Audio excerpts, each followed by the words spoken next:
নির্ভর করেছিল সম্ভবত বাংলাদেশে পুলিশের মতো এত বড় অত্যাচার নির্যাতনকারী বাহিনী আর কোনোটাই নাই। তারা এই কাজ করবার পরে খুব স্বাভাবিক তাদের কাছেই আবার দুষ্কৃতকারীদের, খুনিদের, অত্যাচারীদের বিহিত করা আমরা আশা করতে পারি না।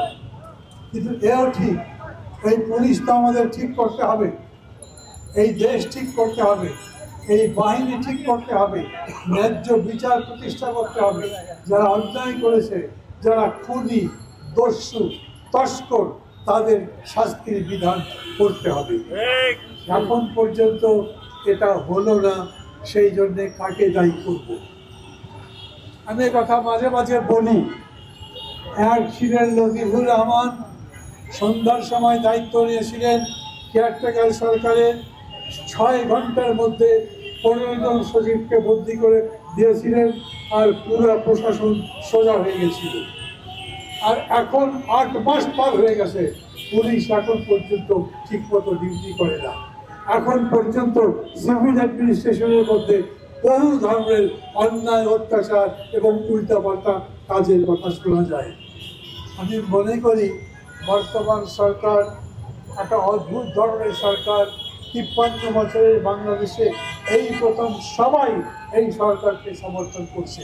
এমনকি যারা তার কথায় খুবই অসন্তুষ্ট হয়ে ফিরে আসছেন, তারাও পরদিন আবার বলছেন না, তবু আমরা এই সরকারকে সমর্থন করি, কারণ আমরা মনে করি একটা ভালো বাংলাদেশ গড়বার জন্য এই সরকারকে আমাদের সমর্থন করা উচিত। কিন্তু আমরা দেখছি যে এই সরকারের প্রধান পুলিশ বাহিনীর সাথে বসেছিলেন, বসবার পরে পুলিশ বাহিনীর যে উন্নতি হয়েছে তা দেখিরা।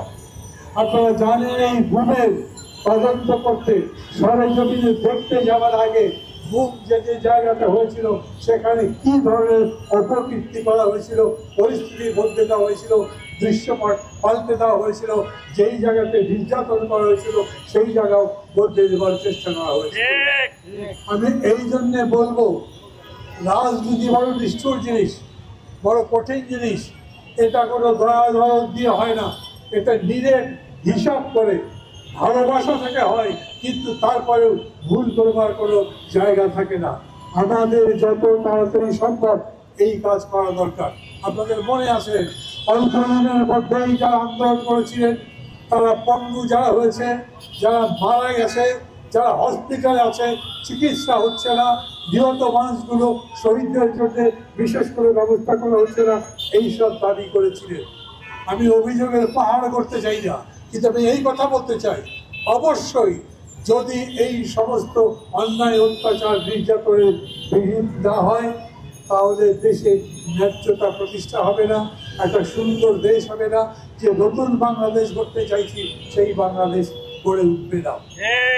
রাজনৈতিক দলগুলোর কাছ থেকে দাবি করা হচ্ছে, আমরা অন্তত দৃশ্যমান বিচার শুরু দেখতে চাই। রাজনৈতিক দলগুলোর কাছ থেকে দাবি করা হচ্ছে, আমরা সংস্কারও সেই রকম দেখতে চাই যাতে বিশ্বাস করতে পারি দেশটা বদলে যাচ্ছে। আমরা এটা চাই এই কারণে যে এটা যদি এখন দেখতে না পারি তাহলে সম্ভবত আর কোনোদিন দেখতে পারবো না। অতএব সবার কাছে আমি বলবো, যে দাবি নিয়ে আজ মায়ের ডাক নেমেছে, আমি মায়ের ডাককে বিশেষভাবে ধন্যবাদ দিই। এই সংগঠনের এই জন্ম থেকে, তার কর্মসূচি শুরু করা থেকে আমি প্রায় প্রত্যেকটা কর্মসূচিতে থাকি। যখনই ডাক পাই, যে কোনো কাজ থাকুক, ফিরে এখানেই আসি। এই কারণে আমি মনে করি এই আন্দোলন অব্যাহত রাখা উচিত। তাইলেই কেবল দুষ্কৃতিকারীরা ভয় পাবে, তাইলেই কেবল যারা সাজে দিতে পারে তারা সতর্ক হবে, তারা সক্রিয় হবে এবং ন্যায্যতা প্রতিষ্ঠা করার চেষ্টা করবে। অন্যায়কারীদের, খুনিদের, তস্করদের, ডাকাতদের, লুটেরাদের শাস্তি দেওয়ার ব্যবস্থা করতে পারবে। আমি ব্যক্তিগতভাবে আমার একাত্মতা ঘোষণা করছি, আমার দল নাগরিক ঐক্যের পক্ষ থেকে একাত্মতা ঘোষণা করছি। আমি মনে করি সারা বাংলাদেশের প্রতিটা মানুষ এখনো পর্যন্ত মায়ের ডাকের, এই ডাকের সাথে ঐক্যবদ্ধ আছে এবং তারা আপনাদের এই দাবি যাতে আদায় হয়, ব্যক্তিগত কর্তৃপক্ষ আপনাদের কথা শুনে এবং যথাযথ ব্যবস্থা গ্রহণ করবার চেষ্টা করে সেই আহ্বান জানিয়ে আপনাদের সাথে একাত্মতা ঘোষণা করে আমি আমার কথা বলা শেষ করছি। খোদা হাফেজ।